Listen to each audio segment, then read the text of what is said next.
Bonjour à toutes et à tous, chers amis du signe du lion, et bienvenue pour votre guidance flash de l'année 2025.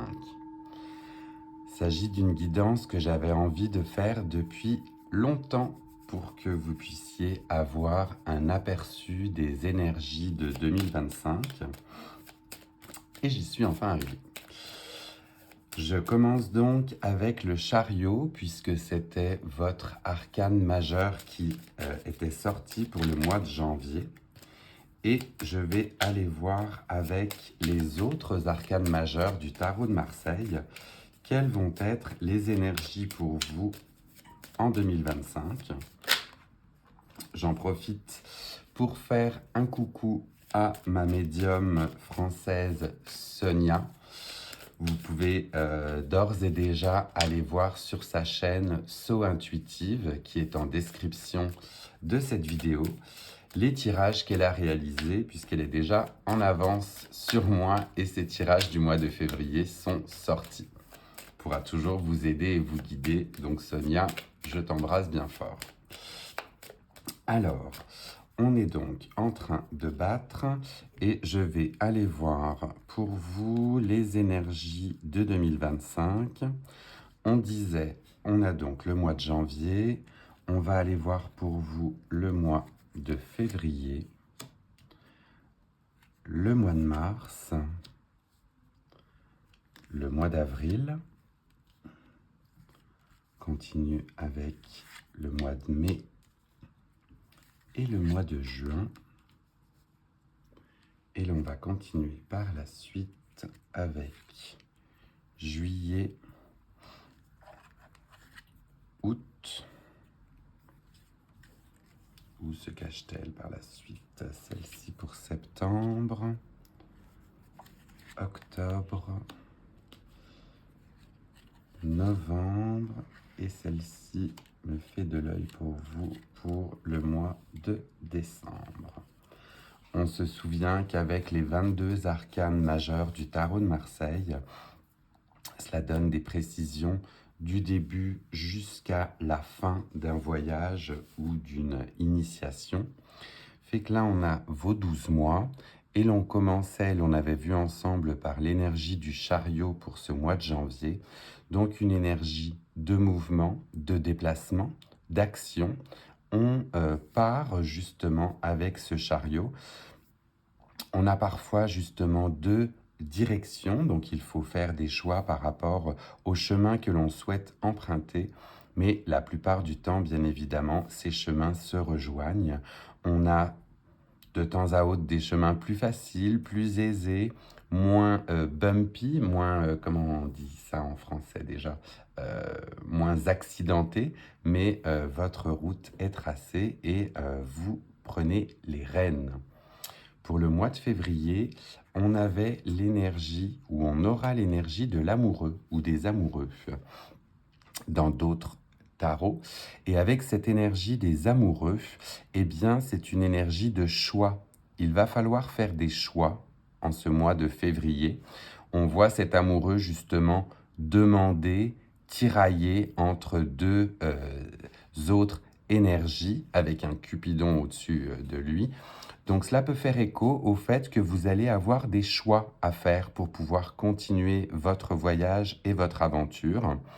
Donc l'amoureux peut aussi signifier une belle rencontre, je vous le souhaite, mais la plupart du temps dans le tarot, c'est plutôt une énergie de choix. Continue avec le mois de mars, où le mois de mars, vous avez l'autorité du pape qui apparaît, et avec cet arcane majeur du pape, eh bien là, c'est plutôt une énergie de conseil. Vous allez être fort ou forte de conseil et de persuasion, puisqu'on voit donc les deux disciples qui s'en viennent s'en remettre justement à l'autorité du pape, qui, de par son expérience et de ses actions, dispense de précieux conseils. Donc vous allez très certainement être force de conseil en ce mois de mars. Le mois d'avril est aspecté par l'arcane du soleil. Donc là, on retrouve de la joie, des choses qui nous font plaisir, un côté lumineux. Donc on voit que ce mois d'avril va être rempli de belles ondes positives. Du moins, c'est tout ce que je vous souhaite dans la joie et l'allégresse. Le mois de mai, on a la tempérance qui apparaît. Donc avec la tempérance, on est sur un rééquilibrage. On voit que cette figure verse de l'eau d'une cruche à une autre en essayant justement d'équilibrer les forces, de tempérer. Donc on va peut-être être aussi pour vous sur un aspect de rééquilibrage de vos émotions ou bien de trouver un juste milieu. Le mois de juin est aspecté par l'énergie de la force. Donc là, on retrouve une force tranquille, naturelle, pour pouvoir mettre à bien et continuer ses projets en ayant la force qui nous guide. Très joli mois de juin. Si l'on continue avec le mois de juillet, là vous avez l'arcane de l'ermite qui apparaît. Avec l'ermite, on est dans une période d'introspection, de repli sur soi pour trouver la lumière qui va nous permettre de continuer la progression dans cette année 2025.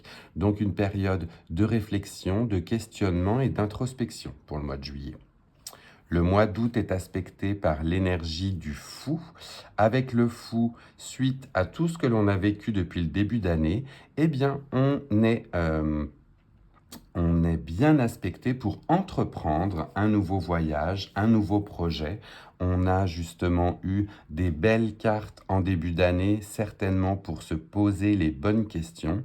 Et là, on se met de nouveau en route avec son petit baluchon à vouloir aller vers d'autres cieux, d'autres projets. On met en branle des nouveaux projets tout neufs, avec une belle énergie. On continue avec le mois de septembre et septembre est aspecté par l'énergie de l'impératrice. Donc cela fait écho au fou puisqu'avec l'impératrice, on est sur des projets en gestation.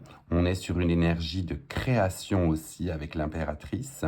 Mais cette création est plus assise, on est sur son trône, on part pas à l'aventure comme le fou en ne sachant pas où cela nous mène. L'impératrice a un côté stable et posé, donc on a réfléchi à ses projets, on sait que ces projets sont en gestation et on est confiant ou confiante.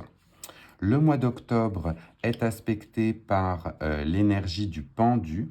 Donc le pendu, avec ceci, on est sur une période de lâcher prise. Des événements vont certainement arriver de part et d'autre dans vos vies, mais ce sont des événements sur lesquels vous n'avez pas ou plus le contrôle. Donc vous allez, où on vous demande de faire preuve de lâcher prise, puisque ce sont des événements sur lesquels vous n'avez pas le contrôle plein et entier. Donc on se libère de tout ce qui ne nous appartient pas et on lâche prise. Le mois de novembre est aspecté, lui, par l'arcane de la lune. Avec la lune, on est sur des révélations de choses cachées. Avec la lune, on est aussi sur l'intuition, l'introspection, le côté intérieur, le côté plus féminin. La lune est aspectée par une énergie plus féminine et on voit où on met à jour des choses qui sont éventuellement cachées pour pouvoir continuer d'avancer. Et enfin, nous avons le mois de décembre et le mois de décembre est aspecté par nul autre que le monde. Donc on est sur une pleine énergie de conscientisation, de concrétisation aussi. Tout devient concret, on se révèle au monde avec ce qui nous a drivé tout au long de l'année. On fait un bilan, on boucle la boucle et on est rayonnant, rayonnante. On a atteint tout ce que l'on souhaitait en 2025. Donc avec le monde, c'est bien la dernière arcane majeure du tarot de Marseille et on est sur une pleine concrétisation, une pleine ouverture au monde. J'ai oublié de cacher le côté dénudé de cette entité et là on va remettre en plus, regardez, une pierre jaune. Donc on va être sur le plexus solaire, le côté je conscientise, je sais qui je suis et je m'ouvre au monde avec ma lumière. Donc on termine sur une très très belle carte d'arcane majeure pour cette année 2025. Voilà, chers amis du Lion, votre guidance flash pour l'année 2025. J'espère que celle-ci vous aura plu. N'hésitez pas à liker et à commenter si c'est venu justement résonner en vous. Les prochaines guidances pour le mois de février arriveront très bientôt. Et si vous n'êtes pas encore abonné et que vous avez apprécié cette guidance, eh bien n'hésitez pas à le faire, cela fait toujours plaisir et ça soutient mon travail que je fais pour vous et que j'ai à cœur de vous montrer. Rayonnez, cher Lion, et je vous souhaite une très belle année 2025. À très bientôt. Je vous laisse aussi, pardon, c'est vrai, sur le son du bol tibétain pour pouvoir réaligner vos belles énergies.